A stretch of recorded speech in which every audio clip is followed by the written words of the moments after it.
Merhaba arkadaşlarım. Good to be back. Welcome to another video. Previously, I had decided that I only wanted to speak in languages that weren't English on this channel. But what I want to speak about today, I don't have the ability to describe in any language that's not my own first language. So here you are. I wanted to talk about language burnout. Specifically in regards to my own experience. I'll tell you how I've been feeling and how I've been identifying what might potentially be burnout, and maybe what I'm going to do. So I've been studying Turkish now, or involved in Turkish learning, for about a year, and that's I've done that through different ways. I did it. I used DuoLingo. I've also used the Busuu app, and I've been participating in online classes as well, like the traditional style classes. And I've had some italki lessons as well. So the class is we have done over the span of about 10 months, maybe 9. We've done the entire A1 syllabus. I believe that might be a bit long in comparison to other institutions that are offering A1, but I think that's what they call it. They call it A1. It's been about 9 months of two classes a week with homework and stuff, and some breaks in between. But I first started noticing myself slipping during the second part of the A1 course. Now, because it's online and there's usually about 20 students involved, the teacher's attention and time is split between that many students. So sometimes you're left as kind of twiddling your thumbs. It's hard to stay concentrated for me. So I would often find that I would just be like scrolling on Facebook or reading other things. And that can be quite distracting because, I don't think it's good for your brain to be, jumping back and forth. If you're reading really heavy material in English, then you have to go back and speak in Turkish and answer questions. It can be a bit jarring, but I did find that my attention span was really lacking. In response to that, I decided I'm going to take my learning into my own hands. At the same time, while I sit in my Turkish classes, I'll also be doing individual italki lessons, which would allow me to have one-on-one time.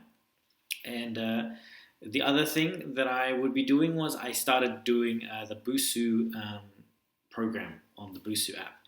I paid for like 2 months premium so I could do it all. And so my experiences with that were really, really good. I liked the Busuu app. I think I completed the A1 section and their A2 section. And I did like sometimes 1 hour sessions, sometimes 45-minute sessions with italki teachers as well. So the idea for this was going to be, this was supposed to be the intense period of Turkish language learning and stuff like that. And it really was. Like I was spending most of my time doing Turkish stuff. And I think I probably did increase my level in it. But very quickly, I was getting further burnt out. I was like, oh man, I just like, it was just, I was feeling really tired after italki lessons and and that kind of stuff. So after that, there was a slight kind of, I guess, communication problem or misunderstanding on my behalf, where I thought that by the end of this second part of the course, I would have got my A1 accreditation. But it seems like instead of a half a year, the A1 accreditation is going to go to the end of the year, which is fine. But it meant that what I had intended was I wanted that intense period of Turkish to culminate at the end of my Turkish learning experience. But now, after having an intense period, I still had to kind of continue on the longer race or the marathon of the Turkish classes because I had come so far, so I didn't want to just leave and not get the complete accreditation. But now, towards the end of the year, I'm finding that I just don't want to click the button. I don't want to sign on to the Zoom chat. I just don't have the energy to participate in the classes anymore. And but once I do, the information is still really good, and I love learning about it, and I love learning the new grammar lessons or talking about new vocab.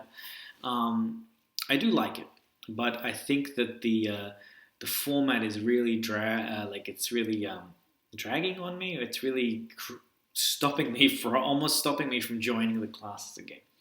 This is the two things that I have felt have perhaps symbolized or have been a symptom of me being fatigued or burnt out with my Turkish progress, is that within the classes I'm no longer attentive, and when it comes to actually participating in beginning these classes, I really don't want to do it.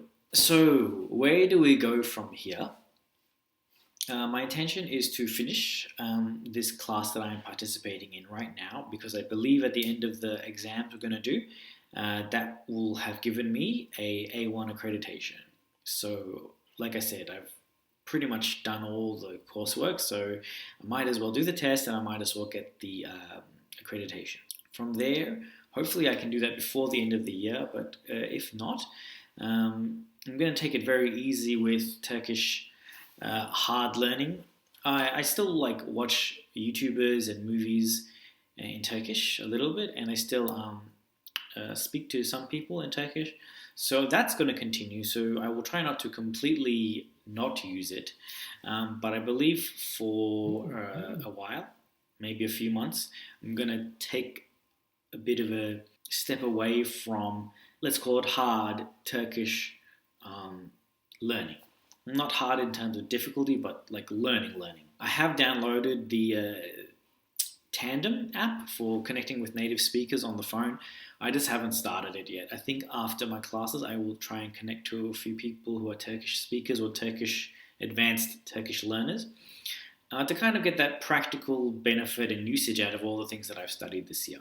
I would also like to, focus back on other languages, like my Arabic, that is slowly just becoming more and more rusty. And if I feel fresh enough, I would like to journey on and learn other languages as well. But that can wait. Every now and then I get these feelings of missing out, like of FOMO, that I'm not going to learn all these other languages. But generally I can handle that and be quite patient and just study the language I'm studying right now.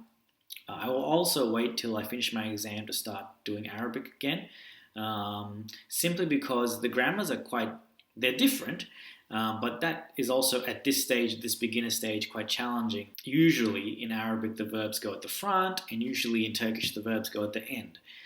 So yes, there's a clear distinction, but at the same time, because I'm at a very early stage in my Turkish, I feel like I swap and mistake and muddle the two systems up a little bit. And there's a lot of shared vocab between the two languages. So they sort of become like trigger points kind of thing. Like if I say something in Turkish that's a loan word from Arabic, it might trigger me to then jump into Arabic. So we're just going to chill on that for the moment, but I would like to eventually dive back into Arabic. So has my language burnout caused me to not like learning languages or be less enthusiastic? Not in a very large sense. I am still enthusiastic about going and doing other things, language-wise. I just need to make the time for them after the Arabic. What is the next few steps after this to try and get out of language burnout is to stop studying, get some usage. Maybe I'll still write words down and build up my vocab, but definitely just look towards application-based learning, just learning through applying what I've done already, and taking a step away from studying Turkish, and if I feel like it, diving into some other languages. If I feel like I really want to study more, I'll do it with other languages instead.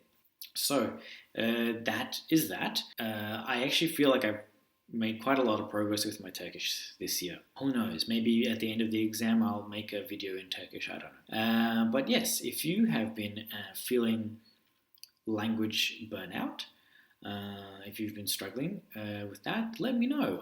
Tell me how you identified that was the thing that was affecting you, and tell me how you plan to or you did deal with that. Did you just kind of go, you know what, I'm just going to keep studying it until my ability to deal with burnout increases, or did you have other ways of dealing with it? So that's been all from me, and I will hear from you in the comments. Have a great day.